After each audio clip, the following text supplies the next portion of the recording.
আসসালামু আলাইকুম, সবাই কেমন আছেন? আজকে আমি চলে যাব ইফতার বাড়িতে বেস্ট ইট ক্যাফেতে। ওই যে দেখতেছেন আমি ফুল কিনতে যাচ্ছি, একদম না, আমি ফুল কিনতে যাচ্ছি না। এই যে আমাদের মামা, মাঠের মামা রতন, মিঠু ভাই, তারপরে মাজিদ ভাইকে আমি জিজ্ঞেস করলাম এখানে দাঁড়ায় আছো কেন? বলতেছে এরাকে তোমার জন্য দাঁড়ায় আছি, দেখতেছি।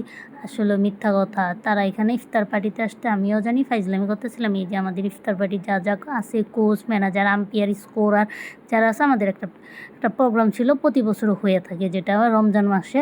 আর এই যে আমাদের এই তিনটা পাবলিক সময় যাচ্ছে না দেখে তারা লুডো খেলতেছিল। আর এই যে এইগুলো আইটেম ছিল আমাদের আজকের ইফতারি পার্টি।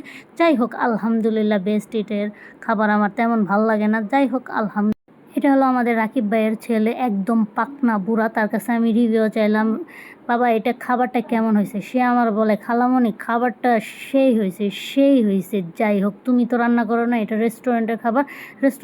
রেস্টুরেন্টের খাবার বলতে আমার খুবই মজা লাগে, মানে ওর রিভিউটা দেখে আমি হতাশ। যাই হোক, এটাই বাস্তব। আল্লাহ হাফেজ।